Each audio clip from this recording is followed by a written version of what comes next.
அனைத்து சொந்த உறவுகளுக்கும் எனது இனிய மாலை வணக்கத்தை தெரிவித்துள்ளேன். இப்போ நம்ம இதை பத்தி பாக்குறோம்னா, தமிழகத்தில் பாராளுமன்ற தேர்தல் மிக அருமையாக செயல்பட்டு கொண்டிருக்கு. இந்த தமிழக பாராளுமன்ற தேர்தலில் மீண்டும் டாக்டர் ஐயா அவர்கள், டாக்டர் கிருஷ்ணன் அவர்கள் தென்காசி பாராளுமன்ற தொகுதியில் வெற்றி வேட்பாளராக செயல்பட்டு கொண்டிருக்கார். நமது சின்னமான இருநிலை சின்னத்தில் டாக்டர் ஐயா அவர்கள் மீண்டும் போட்டியிடுகிறார். மக்களுக்கும் ஜாதி இன மத இன்றி செயல்பட்டு இருந்தவர் டாக்டர் கிருஷ்ணசாமி. இது கிட்டத்தட்ட 1997 இருந்து கிட்டத்தட்ட 2024 வரை எல்லா மக்களுக்குமே தெரியும் டாக்டர் கிருஷ்ணாவினா யாரு அப்படின்னு சொல்லி. மிக பெரும் ஒரு அருமையான மனிதர் மற்றும் அனைத்து மக்களுக்குமே தொடர்ந்து ஜாதி இன மதம் வேறுபாடு அவர் செயல்பட்டு கொண்டிருக்கார். அவரோட வாழ்க்கை வரலாறு தான் இப்ப நம்ம பார்க்க இருக்கிறோம். இவர் கருப்பசாமி மற்றும் தாமரைமலங்க தம்பதிக்கு 5வது மகனாக பிறந்தார் டாக்டர் கிருஷ்ணசாமி. இவர் ஏப்ரல் 3, 1952 பிறந்தார் மற்றும் உடுமலைப்பேட்டை தாலுகால மொசக்கொண்டபுத்தூர் ஒரு சிறிய கிராமத்தில் பிறந்தார் டாக்டர் கிருஷ்ணசாமி. இவர் கல்வி படிப்பு பூலவாடி என்னும் ஒரு அரசு பள்ளியில் இவரது கல்வி படிப்பை முடித்தார் மற்றும் இவரது கல்வி படித்து முடித்துவிட்டு மருத்துவம் படிக்க வேண்டும் நல்ல எண்ணத்தோடு பல்வேறு எதிர்ப்புகளும் மீறி தனது இளநிலை மருத்துவ பள்ளி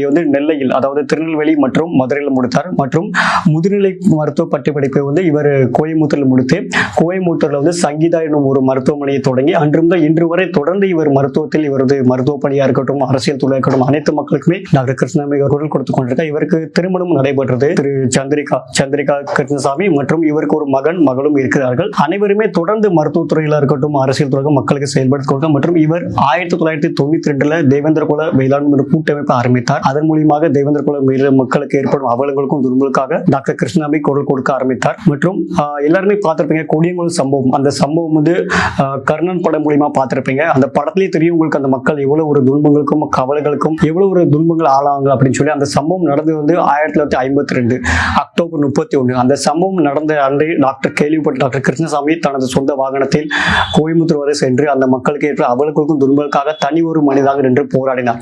அந்த போராட்டத்திற்காக டாக்டர் ஐயா அவர்கள் தனது உயிருக்கு எந்தவித அச்சமும் இன்றி எந்தவித பாதுகாப்பும் இன்றி கொடியங்குளம் சம்பவத்தில் அவர் போராடினார் மற்றும் அந்த போராட்டத்தை டெல்லி வரை சென்று பாராளுமன்றத்தில் டெல்லி வரை பேச்சு அந்த மக்களுக்கு ஒரு நல்ல ஒரு நீதியை வழங்க டாக்டர் கிருஷ்ணசாமி. மற்றும் தென் தமிழகத்தை பார்த்துக்கிட்டீங்கன்னா தொடர்ந்து 1992, 93 காலகட்டத்தில் மிகவும் ஒரு வன்கொடுமைகள், ஜாதி கொடுமைகள், கலவரங்கள் அதிகமாக நடைபெற்றது. அந்த நேரத்தில் டாக்டர் கிருஷ்ணசாமி அவர்கள் அந்த எந்தெந்த பகுதிகள், எந்தெந்த கிராமங்களில் தொடர்ந்து அந்த கிராமங்களில் பயணம் மேற்கொண்டு அந்த மக்களுக்கு ஒரு நீதியையும் வழங்கியிருந்தார்.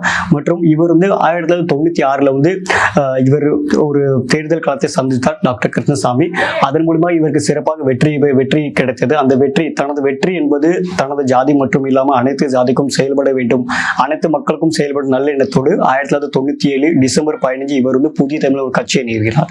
அன்றிலிருந்து இன்று வரை கிட்டத்தட்ட 25 வருட காலங்களில் இவர் அனைத்து மக்களுக்கும் தான் பொதுவாக செயல்பட்டிருக்காங்க.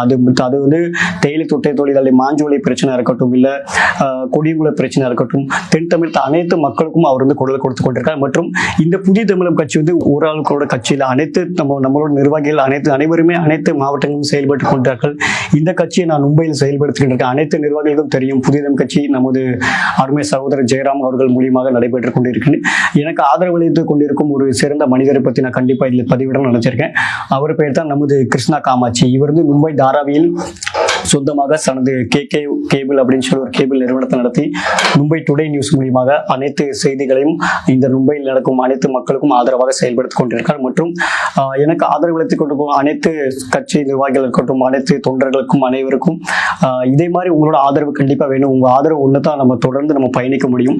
தென்காசியில ஏற்கனவே டாக்டர் ஐயா அவர்கள் மக்களுக்கு அங்க எல்லாமே அனைத்து மக்களுக்கும் அவர் எந்தவித ஜாதி இன முறையின்றி செயல்பட்டார். மீண்டும் டாக்டர் கிருஷ்ணசாமி உங்களோட சிறப்பான ஒரு தலைவர் இருக்கிறார். தமிழகத்தில் கண்டிப்பாக ஆட்சி மாற்றங்கள் தேவை. மக்களுக்கு ஆட்சி மாற்றங்கள் வேணும். தொடர்ந்து நமக்கு தென்காசியில் அனைத்து பிரச்சனைகளுக்கும் ஆட்சியில் இல்லாமல், அதிகாரம் இல்லாமலே டாக்டர் ஐயா அவர்கள் தொடர்ந்து மக்களுக்கு சிறப்பான பணியாற்றி கொண்டிருக்கார். இப்போது இந்த வரக்கூடிய ஏப்ரல் 19 அன்று வெள்ளிக்கிழமை அன்று உங்களது பொன்னான வாக்குகளை டாக்டர் கிருஷ்ணசாமி அவர்களுக்கு வாக்களிக்குமாறு நான் கேட்டுக்கொள்கிறேன். வாழ்க டாக்டர் ஐயாவின் போல் வளர்க புதிய தமிழ் கட்சி. மற்றும் எங்களோட வெற்றிக்கும் நமது டாக்டர் ஐயாவோட வெற்றி ஒருத்தரோட வெற்றியை கருத வேண்டாம். தென்காசி வாழ் குரலாகத்தான் என்றுமே டாக்டர் ஐயா இருப்பார். இதன் வகையில் தெரிவித்துக் கொள்கிறேன்.